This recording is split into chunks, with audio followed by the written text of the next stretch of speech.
اعوذ باللہ من الشیطان الرجیم بسم اللہ الرحمن الرحیم والمحصنات من النساء الا ما ملکت ایمانکم کتاب اللہ علیکم۔ صدق اللہ العظیم۔ خواتین و حضرات، آج 5ویں پارے کا خلاصہ آپ کے سامنے پیش کیا جائے گا۔ اس کا نام ہے والمحصنات۔ اس پارے میں صرف ایک ہی سورت ہے، وہ سورہ نساء ہے۔ اس کا ایک ابتدائی حصہ کل کے پارے میں گزر چکا۔ آج اس پارے میں سورہ نساء میں 4 ڈسٹنکٹ مضامین پائے جاتے ہیں۔ پہلا اس کا سیکشن آیت نمبر 24 سے آیت نمبر 43 تک، 24 سے 43 تک۔ اس کا دوسرا سیکشن آیت نمبر 44 سے 57 تک۔ تیسرا سیکشن 58 سے 70، اور چوتھا سیکشن 71 سے شروع ہو کر آیت نمبر 147 تک۔ پہلا جو حصہ ہے اس میں شریعت کے قوانین کا مضمون آگے چل رہا ہے۔ کل تک شریعت کے 8 قوانین بیان کیے گئے۔ اسی قانون کا ایک حصہ یہ بھی ہے کہ بعض حرمتیں ابدیہ نہیں ہیں، پرماننٹ نہیں ہیں۔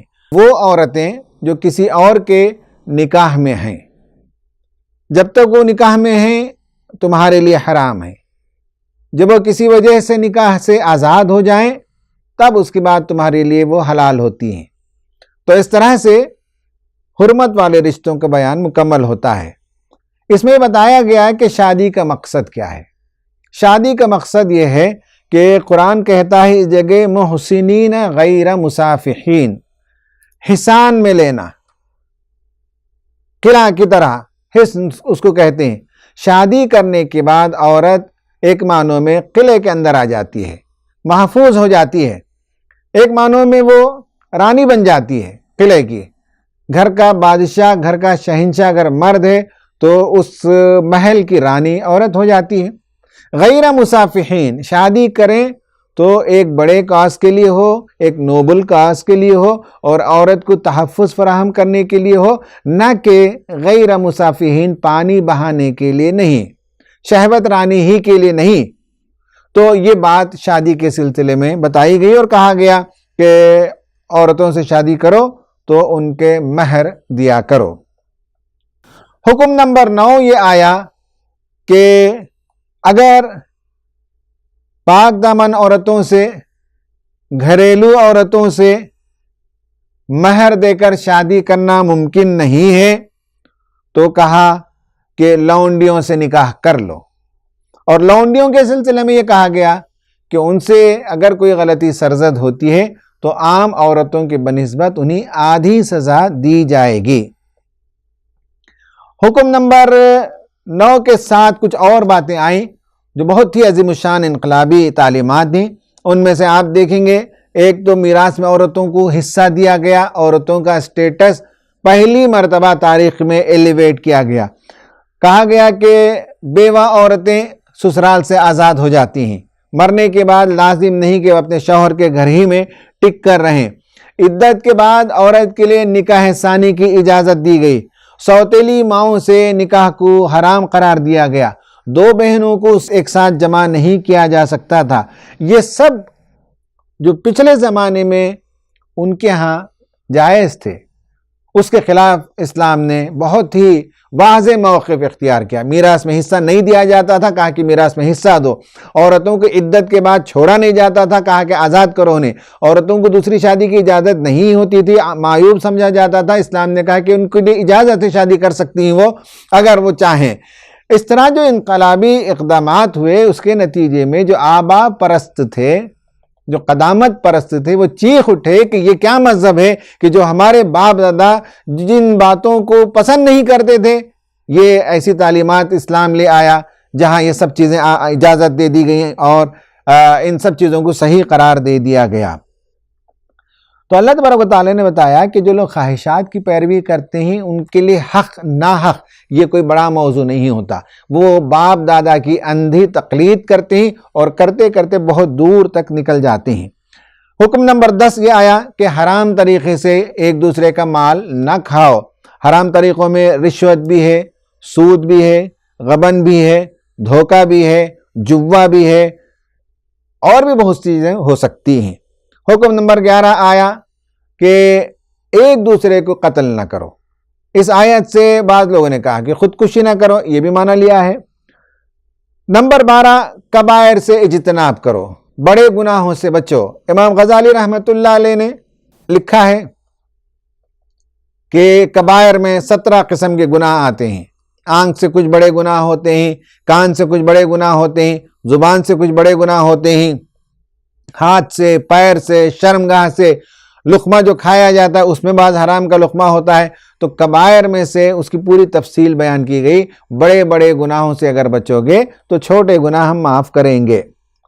نمبر 13 حکم نمبر 13 یہ ہے کہ تمہارے درمیان آپس میں اگر کسی وجہ سے تنافس کرنا چاہتے ہو، کمپیٹ کرنا چاہتے ہو تو نیکیوں میں کیا کرو۔ بعض چیزیں اللہ تعالیٰ نے مقدر میں رکھ دی ہیں، کوئی کالا پیدا ہوتا ہے، کوئی گورا پیدا ہوتا ہے، کوئی حسین پیدا ہوتا ہے، کوئی بدنما پیدا ہوتا ہے، کسی کو اللہ تعالیٰ بہت اچھی آواز دیتا ہے، کسی کی آواز اچھی نہیں ہوتی ہے، کوئی لولا لنگڑا ہوتا ہے، کوئی صحیح سالم پیدا ہوتا ہے، کوئی مالدار کے گھر میں پیدا ہوتا ہے، کوئی غریب کے گھر میں پیدا ہوتا ہے۔ یہ تو اللہ تعالیٰ کی طرف سے ٹیسٹ ہے، لیکن اصل میدان ہے تمہاری کمائی کا۔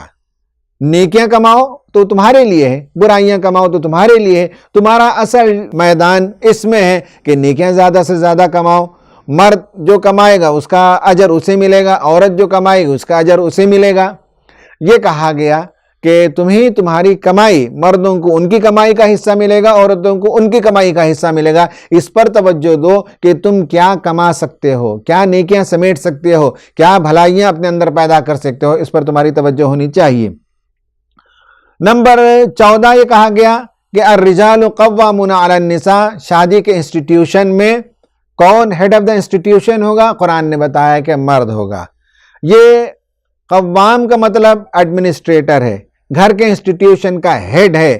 اس کو اور معنی جو لوگوں نے دے دیا جس میں عورت کو سیکنڈ گریڈ سٹیزن بنا دیا گیا، وہ قرآن اسپرٹ کے مطابق نہیں ہے۔ گھر کے انسٹیٹیوشن کو چلانے، اسے قائم رکھنے والا مرد ہوتا ہے۔ نمبر 15 یہ بتایا کہ عورت سے اگر سرکشی ہو، سرکشی کے لیے لفظ استعمال ہوا نشوز۔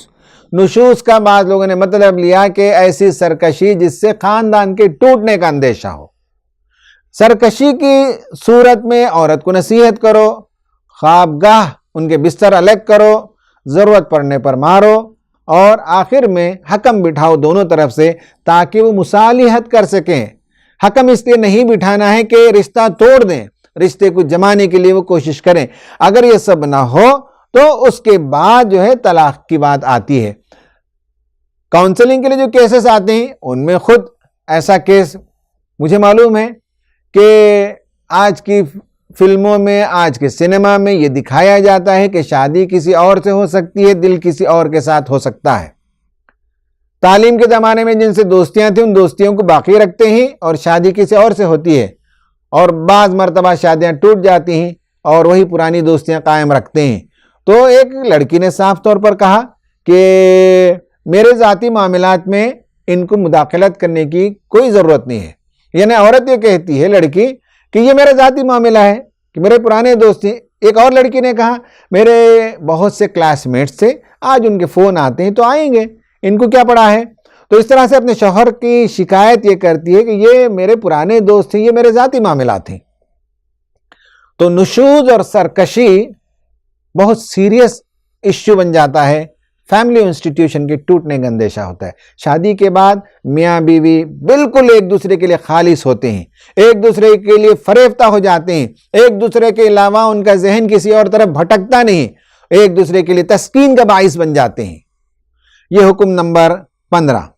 حکم نمبر 16 توحید کا حکم آیا کہ اللہ تعالیٰ کے علاوہ کسی اور کی عبادت نہیں کرنی چاہیے۔ نمبر 17 والدین کے ساتھ حسن سلوک کرنا چاہیے۔ نمبر 18 قرابت داروں کے ساتھ، یتیموں کے ساتھ، مسکینوں کے ساتھ، پڑوسی رشتہ داروں کے ساتھ، اجنبی پڑوسیوں کے ساتھ پہلو کے ساتھ ہی، کچھ دیر کے لیے ٹرین میں ہمارا کوئی ساتھی بیٹھتا ہے، ان کے ساتھ، مسافروں کے ساتھ، لونڈیوں کے ساتھ، غلاموں کے ساتھ، سب کے ساتھ حسن سلوک کرو، یہ تعلیم آئی 18۔ اس طرح سے یہ جو 18 شرعی قوانین اور احکام اور تعلیمات آئی ہیں، یہ انفرادی اور سماجی زندگی کے لیے۔ اس کا اختتام اس مضمون کا ہوتا ہے کہ وَكَيْفَ إِذَا جِئْنَا مِن كُلِّ أُمَّةٍ بِشَهِيدٍ، وہ وقت کیسا ہوگا جب ہر امت سے ایک شہید کو گواہ کو لا کر کھڑا کیا جائے گا، اور اے رسول صلی اللہ علیہ وسلم ہم آپ کو آپ کی امت پر لا کر کھڑا کریں گے۔ تو نبی صلی اللہ علیہ وسلم جب اس آیت کو کسی نے، حضرت عبداللہ ابن مسعود رضی اللہ تعالیٰ عنہ نے تلاوت کی تو آپ دیدہ ہو گئے، آپ لرز اٹھے کہ قیامت کے دن کٹہرے پہ کھڑا کیا جائے گا، مجھے گواہی دینی پڑے گی، اور آپ انتھک کوشش کرتے تھے اپنی ذمہ داریوں کو ادا کرنے کے لیے۔ امت کے لیے بھی بہت ضروری ہے کہ قیامت کے دن جب اس سے بھی پوچھا جائے تو وہ بھی شہادت دینے کی پوزیشن میں ہو۔ قانون نمبر 19 اور 20، بیچ میں یہ آیت آ گئی جو امامت کے منصب والی، اور شریعت کا قانون نمبر 19 ہے شراب کی حرمت کا۔ شراب کی حرمت کا ایک قانون گزر گیا سورہ، اس سے پہلے والی سورت میں، سورہ بقرہ میں، اور یہاں آیا کہ شراب پی کر نماز کو نہیں آنا چاہیے، لا تقربوا الصلاۃ وانتم سکارى۔ اور شریعت کا حکم نمبر 20 یہ ہے کہ جنابت کی حالت میں ہو تو غسل کیا کرو، اور اگر غسل نہ کر سکتے ہو تو تیمم کرو اور نماز پڑھو۔ یہ 20 احکام آ گئے۔ سیکشن نمبر 1 ختم ہوا اس پارے کا۔ اس پارے کا سیکشن نمبر 2 ہے، وہ ہے یہود پر تنقید ہے، اور ان کو بتایا گیا کہ بجائے اس کے کہ وہ اسلام کی حمایتی بنتے، ضلالت کے خریدار بننے لگے اور نبی صلی اللہ علیہ وسلم کی مخاصمت کرنے لگے اور آپ صلی اللہ علیہ وسلم کی خلاف دشمنی کرنے لگے۔ یہود پر کمنٹ کرتے ہوئے یہ بھی بتایا گیا کہ ان کے اعمال بگڑ گئے، شریعت سے وہ بہت دور نکل گئے، انبیاء کی تعلیمات کو انہوں نے پس پشت ڈال دیا۔ ان کے جرائم کو گناتے ہوئے بتایا کہ ایک تو یہ کہ وہ گھمنڈ میں مبتلا ہو گئے، آبا پرست ہو گئے، بزرگی اور برتری کا زعم انہیں آ گیا، اور وہ سمجھنے لگے کہ اللہ تعالیٰ کے وہ چہیتے ہیں۔ دوسرا جو ان کے اندر بگاڑ آیا وہ جبت اور طاغوت کے اتباع کرنے لگے۔ یعنی جبت کا مطلب ایک معنی یہ ہے کہ توہم پرستی میں مبتلا ہو گئے، جادو کے چکر میں پھنس گئے، جس کا ذکر سورہ بقرہ کے اندر بھی آیا ہے، اور طاغوت شیطان کی اتباع کرنے لگے، خدا کو چھوڑ کر دیگر جو دنیا کے لیڈر جو خدا کی بغاوت پر جن کا پورا نظام چلتا ہو اس کی اتباع وہ کرنے لگے۔ آج کے زمانے میں جبت کا جو متبادل ہے وہ توہم پرستی ہے۔ گھر بناتے ہوئے لوگ واستو کو دیکھتے ہیں، فال دیکھتے ہیں، شادی سے پہلے قسمت دیکھتے ہیں، اور سپرسٹیشنز کا شکار ہوتے ہیں، شگون لیتے ہیں، یہ سب چیزیں کرنے لگتے ہیں۔ اور مسلمانوں میں ایک مسئلہ یہ بھی ہے کہ ذرا طبیعت خراب ہو گئی تو فوراً سمجھنے لگتے ہیں کہ کالا جادو ہوا، پھر عاملوں کی تلاش میں جاتے ہیں۔ کچھ لوگ اچھے عملیات کرتے ہیں اور کچھ لوگ غلط کام کرتے ہیں، تو ان سب کو دیکھے بغیر لوگ اس کے پیچھے چلے جاتے ہیں۔ دوسرا ان کا پرابلم، پہلا پرابلم یہ گھمنڈ میں مبتلا ہو گئے، نسل پرستی کے اندر مبتلا ہو گئے۔ دوسرا ان کا پرابلم یہ ہے کہ جبت اور طاغوت کی اتباع میں لگ گئے۔ تیسرا یہ کہ مسلمانوں کی بجائے مشرکین کی حمایت کرنے لگے۔ آج کے زمانے میں بھی دیکھیے اہل کتاب کا معاملہ یہ ہے کہ ابراہیمک جو فیتھ ہے اس میں کامنالٹیز بہت زیادہ ہے، یہودیوں کے درمیان، عیسائیوں کے درمیان اور مسلمانوں کے درمیان، کیونکہ ایک فیتھ سے یہ تینوں مذاہب نکلے ہیں تو کامن پوائنٹ سے زیادہ ہیں، لیکن بجائے اس کے کہ اسلام اور مسلمانوں کی حمایت کرتے، اسلام اور مسلمانوں کی دشمنی کرنے میں صف اول میں ہوتے ہیں اور مشرکین کا تعاون کرتے ہیں اسلام کے خلاف۔ قرآن نے یہ بھی بتا دیا اس سورت کے اندر۔ اور چوتھے نمبر پر بتایا کہ ان کا سب سے بڑا پرابلم ہے ان کا حسد۔ یہاں بھی اسلام نے، قرآن نے بتایا کہ ان میں سے کچھ لوگ اچھے ہیں۔ یہ سیکشن نمبر 2 ہے۔ سیکشن نمبر 3 یہ ہے کہ امت مسلمہ کو امامت پر سرفراز کیا گیا اور بتایا گیا، ایک جگہ کہا وَكَذَلِكَ جَعَلْنَاكُمْ أُمَّةً وَسَطًا لِتَكُونُوا شُهَدَاءَ لِلنَّاسِ، لوگوں کے درمیان شہادت حق دینا ہے۔ دوسری ہے کہ امر بالمعروف نہی عن المنکر، یہ ذمہ داری بتائی گئی۔ اور تیسری جگہ یہاں یہ بات بتائی گئی کہ عدل و قسط کا قیام تمہاری ذمہ داری ہے۔ دنیا میں سوشل جسٹس کا، پولیٹیکل جسٹس کا، اکنامک جسٹس کا کو انشور کرنا، اس کا قیام کرنا تمہاری ذمہ داری ہے۔ دنیا میں ہر جگہ ظلم ہے، نہ سماجی طور پر انصاف ملتا ہے لوگوں کو، نہ معاشی طور پر برابری ہے، نہ ایکول اپرچونٹیز لوگوں کے لیے پائے جاتے ہیں، بڑی ناہمواریاں ہیں، بڑی نابرابریاں ہیں، بہت بڑا ظلم ہوتا ہے۔ امت مسلمہ کے امامت کے منصب میں یہ بات بھی شامل ہے کہ دنیا میں وہ حق کے علمبردار بنے، عدل و انصاف کے علمبردار بنے۔ حضرات غور کر کے دیکھیے، ہمارا دین مختصر اعمال پر مشتمل سمٹ کر رہ گیا، اور ہم سمجھتے ہیں کہ یہی 2-4 اعمال کر کے ہم سیدھے جنت میں چلے جائیں گے۔ یہ کوشچن پیپر تو ہمارے پاس ہے ہی نہیں۔ قرآن نے جب یہ کہا کہ یہ تمہاری ذمہ داریاں ہیں، تو کیا یہ ہمیں نہیں معلوم کہ قیامت کے دن اللہ تعالیٰ ہم سے پوچھے گا؟ حکم دیا تھا اس نے، کہا تکونوا قوامین للہ شہداء بالقسط، اللہ کہتے ہیں کھڑے ہو جاؤ، عدل و قسط کی گواہی دو، عدل و قسط کو دنیا میں قائم کرو۔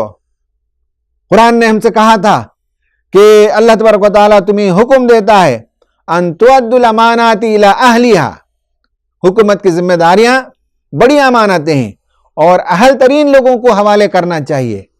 ہم تو اس سے بالکل غافل ہو گئے، ہم نے تو اسے دنیا کا کام سمجھا، غافل ہو گئے، اور آج یہی سیاست ہے جو اسلام اور مسلمانوں کے لیے ان کی زندگی بہت تنگ کر رہی ہے۔ ہم نے اسے فراموش کر دیا، ہم نے اسے دین کا حصہ نہیں مانا، دنیا میں عدل و قسط کے قیام کو ہم نے کوئی ضروری کام نہیں سمجھا، ہم نے اسے چھوڑ کر شارٹ کٹ دریافت کر لیا کہ ہم جنت میں ایسے چلے جائیں گے۔ یہ کوشچن پیپر ہے، ہم سے پوچھا جائے گا، تو اللہ تبارک و تعالیٰ نے ہم سے کہا اور اس کے لیے بتایا وَأُولِي الْأَمْرِ مِنْكُمْ، تمہارے درمیان تمہارا ایک اولی الامر ہونا چاہیے۔ امت میں آج یہ بھی نہیں ہے، سوائے کچھ تحریکات کے ان کا کوئی امیر نہیں، حکم دینے والا نہیں، اجتماعیت نہیں، کوئی ان کا آرگنائزیشنل سیٹ اپ نہیں، کوئی ان کو سیدھی راہ دکھانے والا نہیں، کسی کی اتباع پر وہ مامور نہیں اور اس کے پیچھے چلنے کے لیے تیار نہیں۔ کہا وَأُولِي الْأَمْرِ مِنْكُمْ، اور کہا کہ اگر یہ نہیں کرو گے تو تمہارے درمیان تنازع ہو جائے تو فَرُدُّوهُ إِلَى اللَّهِ وَالرَّسُولِ، کہا کہ اللہ اور رسول کی طرف اپنے معاملات کو لوٹاؤ۔ یہ سب ہم کو تعلیم دی گئی اور بتایا گیا کہ اللہ تعالیٰ کی اطاعت اور رسول کی اطاعت کیسے کرنی چاہیے۔ قرآن اس صورت میں بتاتا ہے کہ فَلَا وَرَبِّكَ لَا يُؤْمِنُونَ حَتَّى يُحَكِّمُوكَ فِيمَا شَجَرَ بَيْنَهُمْ ثُمَّ لَا يَجِدُوا فِي أَنفُسِهِمْ حَرَجًا مِّمَّا قَضَيْتَ وَيُسَلِّمُوا تَسْلِيمًا، کہا کہ جب تک یہ آپ کو حکم نہ مان لیں، آپ کے فیصلے کی اتباع نہ کریں، آپ کے ججمنٹ کو قبول نہ کریں، آپ کے قانون کو جب تک یہ قبول نہ کریں، اور دل میں ذرا برابر تنگی نہیں ہونی چاہیے، اور سرنڈر جب تک نہیں ہو جائیں گے تب تک یہ مومن نہیں ہو سکتے۔ اجتماعی زندگی عدل و قسط کے قیام کے لیے ہمیں بتایا گیا کہ مین میڈ لاز کے بجائے شریعہ لا سننے کے ساتھ لوگ گھبرا جاتے ہیں۔ وہ سمجھتے ہیں کہ شریعہ کا مطلب ہے کوڑے برسانا، وہ سمجھتے ہیں کہ شریعہ لا کا مطلب ہے ہاتھ کاٹ دینا، اور یہی دنیا کو باور کراتے رہتے ہیں۔ یہ بھی اپنی جگہ ہے، جب دنیا میں حالات سازگار ہو جائیں، کسی کو بھوکا مرنے کا موقع نہ ہو، امپلائمنٹ کے ساری اپورچونٹیز دیے جائیں، مال و دولت کی مساویانہ تقسیم ہوتی ہو، زکوٰۃ تقسیم ہوتی ہو، بہت سی چیزیں ہونے کے بعد اگر چوری کوئی کرتا ہے تو اس کے لیے سزا ہے۔ لیکن شریعت کہنے کے ساتھ لوگ سمجھتے ہیں شریعت کا مطلب جیسے اس سے پہلے آیا ہے، حلال کھانا بھی شریعت ہے، پڑوسیوں کے ساتھ حسن سلوک کرنا شریعت ہے، میراث کی تقسیم کرنا شریعت ہے، حرام رشتوں سے اجتناب کرنا شریعت ہے، حلال جو رشتوں کی فہرست ہے اس میں شادی کرنا شریعت ہے، شریعت والدین کے ساتھ حسن سلوک کرنا ہے، شریعت اللہ تعالیٰ کی عبادت کرنی ہے، شریعت شراب سے بچنا ہے۔ لوگ شریعت کا معنی جیسے ہی لفظ شریعت سنتے ہیں تو گھبرا جاتے ہیں۔ تو اس میں بتایا گیا کہ ہماری ذمہ داری ایک عادلانہ معیشت کے لیے کام کرنا ہے، عادلانہ سیاست کے لیے، عادلانہ سماج کے لیے کام کرنا ہے۔ آخری حصہ اس کا وہ ہے آیت نمبر 71 سے آیت نمبر 147 تک، وہ ہے اسلامی حکومت کے لیے قوانین ہے۔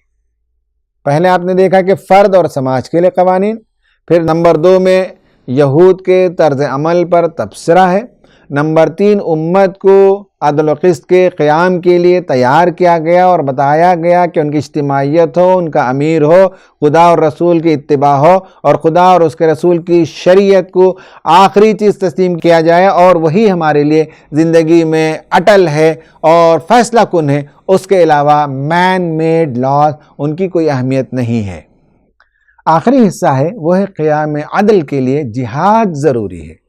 یہ ایک اسلامی ریاست کو تعلیم ہے کہ کہیں ظلم ہوتا ہو تو ظلم کے خلاف کھڑے ہونا، عدل و قسط کے لیے کام کرنا، اور جہاں لوگوں کو ایمان لانے کے لیے، اسلام قبول کرنے کے لیے اور اللہ تعالیٰ کی تعلیمات کو سمجھنے کے لیے بھی موقع نہ دیا جائے، لوگوں کے عقیدوں پر سوار ہو جائے، لوگوں کی عقلوں پر لوگ سوار ہو جاتے ہیں، نظام سوار ہو جاتے ہیں، تو ایسی جگہ جہاد کرنا ضروری ہوتا ہے۔ بالخصوص اس صورت میں بتایا گیا جہاں کمزور عورتیں، بچے دبا کر کچل کر رکھ لیے گئے اور وہ چیختے ہیں، پکارتے ہیں مدد کے لیے، تو ایسے لوگوں کی مدد کے لیے دوڑنا اور مدد کرنا یہ اسلامی حکومت کی ذمہ داری ہے۔ تو اس کے لیے جہاد کرنا چاہیے، جہاد کی تعلیم آئی، اور بالخصوص مظلومین کی حمایت کے لیے جہاد کرنے کی تعلیم آئی ہے۔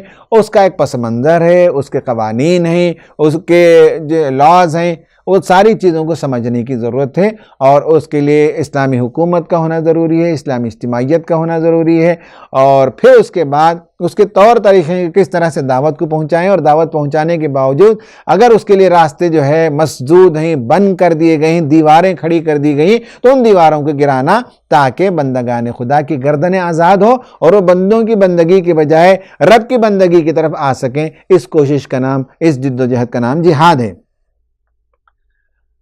منافقین کا ذکر آیا، طویل مباحث منافقین کے سلسلے میں سورہ نساء میں اور سورہ توبہ میں، یہ دونوں صورتوں میں آپ کو ملیں گے۔ یہاں کافی طویل ہے، اس میں منافقین کی صورتحال پر بحث کی گئی۔ اختصار کے ساتھ آپ کو میں بتاؤں گا کہ منافقین کون ہیں اور ان کا کیا رویہ ہوتا ہے۔ منافقین کی بہت سی کیٹیگریز ہیں۔ مولانا صدر الدین اصلاحی رحمۃ اللہ علیہ کی کتاب ہے حقیقت نفاق، اسے جب پڑھتے ہیں تو معلوم ہوتا ہے کہ 4 کیٹیگری کے لوگ ہیں، الگ الگ طریقے کے ہوتے ہیں۔ ان میں سے مصلحت کوش بھی کچھ لوگ ہوتے ہیں، کچھ سازشی لوگ ہوتے ہیں، کچھ کمزور ایمان والے ہوتے ہیں، اور کچھ مسلمان ہوتے ہیں لیکن ان کی دلچسپیاں جو ہے دونوں طرف ہوتی ہیں۔ اس طرح سے کیٹیگرائز کر کے بتایا گیا ہے۔ ان کے سلسلے میں الگ الگ لیولز ہیں، ان لیول کے مطابق ان کے ساتھ برتاؤ کیا جائے گا۔ نمبر 1 یہ بتایا گیا کہ منافقین تمہیں کوئی نقصان نہیں پہنچا سکتے، وہ فائدے کے حریص ہوتے ہیں، جہاں فائدہ ہوتا ہے اس طرف وہ دوڑ پڑتے ہیں۔ نمبر 2 حکم جہاد سے قبل وہ ایمان اور اخلاص کا دھمس جماتے تھے، اپنے آپ کو بہت بڑے متقی باور کراتے تھے اور دین کے حمایتی باور کراتے تھے، لیکن جب جہاد کا حکم آ گیا تو یوں ان پر غشی طاری ہونے لگی جیسا کہ موت کا وقت ہوتا ہے۔ نمبر 3 یہ ہے کہ ذمہ داریوں سے یہ فرار اختیار کرتے ہیں، کبھی ذمہ داری نہیں لیتے، رسپانسبلٹی کبھی شولڈر نہیں کرتے، باتیں بہت کریں گے لیکن کوئی ذمہ داری نہیں لیں گے۔ جب ذمہ داری لینے کا موقع آئے گا تو ان کے پاس بہانے ہوتے ہیں، کبھی طبیعت کی ناسازی ہوتی ہے، کبھی بیوی بچوں کا مسئلہ ہوتا ہے، کبھی کھیتی کا مسئلہ ہوتا ہے، کبھی تجارت کا مسئلہ ہوتا ہے، کبھی گرمی کا مسئلہ ہوتا ہے، بہت سے یہ تعویلات اور بہانے بناتے ہیں، ذمہ داریاں کبھی اختیار نہیں کرتے۔ اور اس کے بعد 4 نمبر پر یہ بتایا گیا کہ یہ سازشی ہوتے ہیں، مسلمانوں کی صفوں کے اندر دراڑ پیدا کرنے کے لیے، مسلمانوں کی جمعیت کو پارا پارا کرنے کے لیے، ان کا شیرازہ بکھر جائے، اس کے لیے وہ تگ و دو کرتے ہیں اور سازش کرتے ہیں اور کفار و مشرکین اور یہودیوں کا ساتھ دیتے ہیں۔ اور نمبر 5 بتایا گیا کہ یہ افواہیں پھیلاتے ہیں، ادھر کی بات ادھر اور ادھر کی بات ادھر، تاکہ مسلمانوں کے اندر پست ہمتی پیدا ہو جائے، مسلمان ڈر جائیں، مسلمان دبک جائیں۔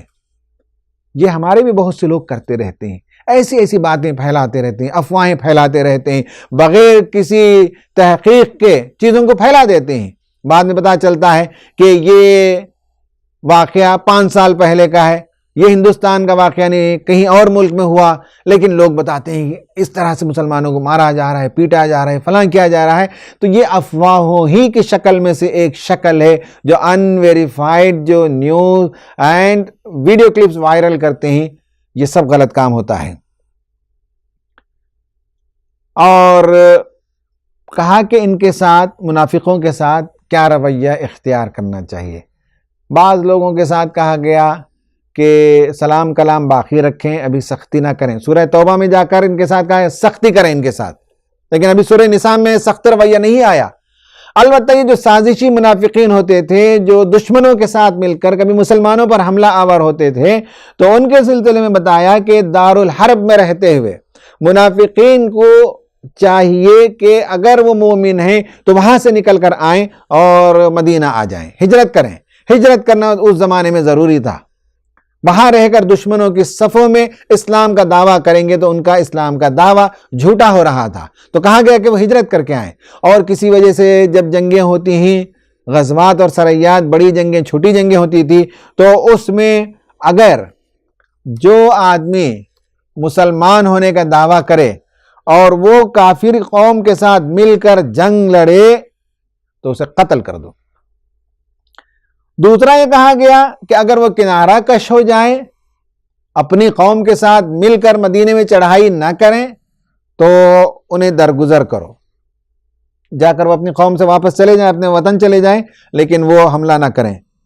اگر مومن کو وہ غلطی سے قتل کر جائیں تو اس کے لیے کفارہ یہ ہے کہ غلام کو آزاد کرنا پڑے گا، یا خون بہا دینا پڑے گا، یا پے در پے 2 مہینے کے روزے رکھنے پڑیں گے۔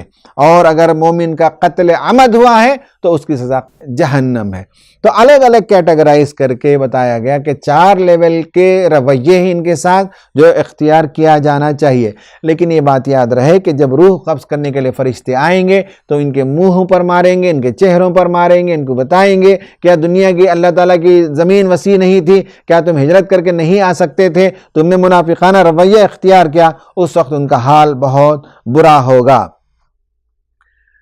اسلامی حکومت کو جہاد کی تعلیم دی گئی، بیچ میں منافقین کی بحث آ گئی، اسی میں ایک اور بحث بھی آ گئی، شریعت کا ایک قانون آ گیا، وہ ہے صلاۃ الخوف۔ جنگ کی حالت میں بھی نماز بہت امپورٹنٹ ہے، اور بتایا گیا کہ اگر 2 رکعت کی نماز ہو رہی ہے قصر کی تو نبی صلی اللہ علیہ وسلم امامت کریں گے، اور ایک گروپ آ کر رسول صلی اللہ علیہ وسلم کے پیچھے 1 رکعت نماز پڑھے گا اور پیچھے واپس چلا جائے گا، ہتھیار کو سنبھال لے گا۔ دوسرا گروپ آئے گا اور وہ دوسری رکعت میں نبی صلی اللہ علیہ وسلم کے ساتھ شامل ہو جائے گا، باقی جو 1 رکعت ان کی رہ جائے گی وہ بعد میں اسے پورا کر لیں گے۔ اس طرح سے خوف کی حالت میں، جنگ کی حالت میں، میدان جنگ میں بھی نماز کی تعلیم دی گئی۔ لیکن یہ بتایا گیا ان الصلاۃ کانت علی المؤمنین کتابا موقوتا، مسلمانوں کے لازم ہے کہ وقت پر نماز پڑھیں، حالت امن ہو جائے تو اپنے وقت پر جس طرح سے تعلیم دی گئی ویسی نماز پڑھنی چاہیے۔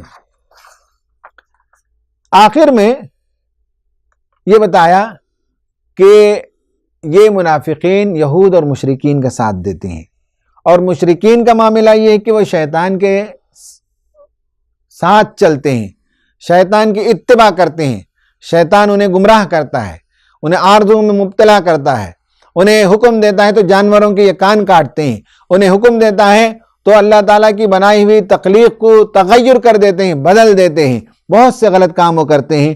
تو بتایا کہ یہ مشرکین کا یہ رویہ ہے، مشرکین کے ساتھ اللہ تعالیٰ کی مدد نہیں ہے، تم اگر صحیح راستے پر چلتے رہو تو اللہ تعالیٰ تمہارا حامی اور ناصر ہوگا۔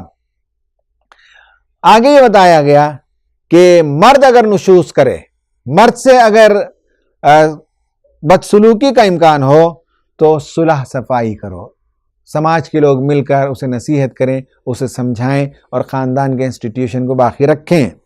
بیویوں کے درمیان عدل کرنے کا حکم دیا گیا کہ 4 شادیاں کرنے کی اجازت اس صورت کے ابتدائی حصے میں آئی ہے۔ اختتامی حصے میں یہ کہا گیا کہ اگر تم عدل نہیں کر سکتے ہو تو ایک بیوی پر اکتفا کرو۔ آخر میں وہ آیت آئی کونوا قوامین بالقسط شہداء للہ، اللہ تعالیٰ کے لیے گواہی دینے والے، عدل و قسط کے لیے کھڑے ہونے والے بنو۔ پھر منافقین کا تذکرہ آیا، ان المنافقین یخادعون اللہ وہو خادعہم، یہ اللہ تعالیٰ کو دھوکہ دیتے ہیں، اللہ تعالیٰ نے ان کو دھوکے میں ڈال دیا ہے، اور قیامت کے دن ان المنافقین فی الدرک الاسفل من النار، جہنم کے سب سے نچلی سطح میں جائیں گے اور ان کے لیے سخت ترین سزا ہے وہاں۔ تو اس پر یہ پارہ ختم ہوتا ہے۔ اللہ تعالیٰ سے دعا ہے کہ جو شریعت کے احکام آئے ہیں اس پر عمل کرنے کی توفیق عطا فرمائے۔ بنی اسرائیل کا جو طریقہ رہا ہے اس سے بچنے کی توفیق عطا فرمائے، اور عدل و قسط کے قیام کے لیے دنیا میں کھڑے ہونے کی اللہ تعالی ہمیں توفیق اور سعادت عطا فرمائے۔ آمین۔ وآخر دعوانا ان الحمد للہ رب العالمین۔